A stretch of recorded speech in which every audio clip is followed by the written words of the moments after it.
Just to follow up on that,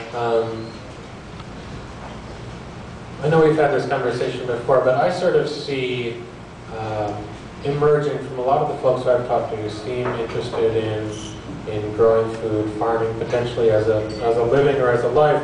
There seem to be some sort of trends amongst types of people.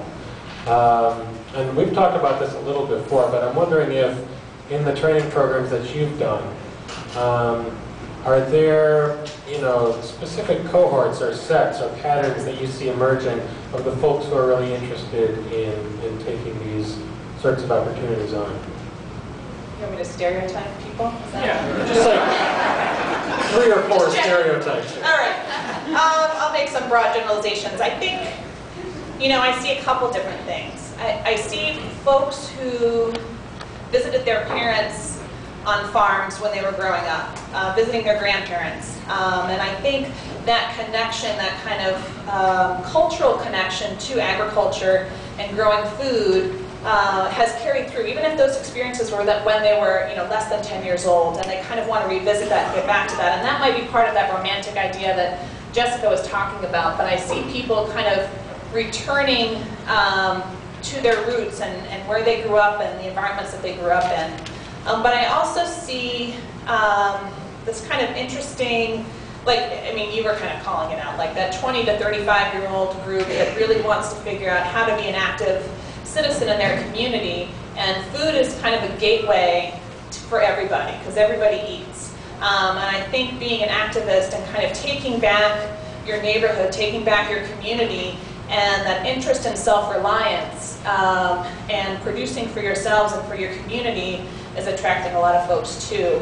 And I think people also see it as a way to bring people together in their neighborhood. I have a lot of folks that want to use this as a youth entrepreneurial activity. They want to do it as part of their efforts as part of a community development corporation or a neighborhood-based organization, as a way to bring people together and make kind of social connections within the community. So those are kind of 3 different groups that I see. I'm going to throw a couple other out there. Immigrant communities coming back, or immigrating I should say, often have agricultural skills from their former lives. Retiring baby boomers, I think, may also be another cohort we're going to see on the rise. Or just folks who are retiring and looking for some supplementary income. Who knows how Social Security is going to turn out 20 years from now, but, that part-time income might make some sense there. Darwin, did you have?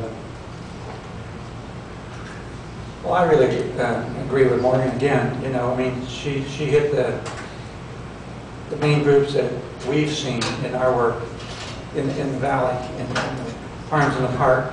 The only thing I'd add to what she said is that, we see a lot of people in mid-career making the change. Lots of people in their 30s and 40s, as well as those that are retiring. And these are people, they've had the kind of experiences as kids, oftentimes, that Morgan was talking about. And then they've gone on, they've been computer programmers, they've been airline pilots, they've been teachers,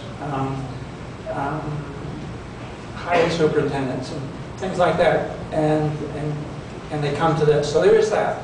And then there's the young folks that you were talking about. We're seeing a lot of those. And as you were commenting on the fact that there's younger people in this audience, there's a lot of more younger people in this audience than there is in the typical meeting of farmers and ag people when they get together. They're all 50, 60 years old. And so there is that. There's, Jessica is a perfect example of that. So we're going to see all of those things happen. And you're right about the baby boomers. Clearly that's going to happen. But it's happening with, the people that are younger than that by 10, 20 years, and then the young people. The other thing I would say is that the next generation of farmers are going to have way, way, way more females. It's just there. They're doing it.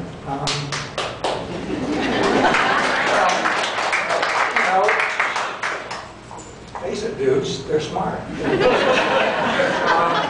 They get it done. And, we're talking about local food. We're talking about retail farming. We're talking about marketing. Guys dumb about that.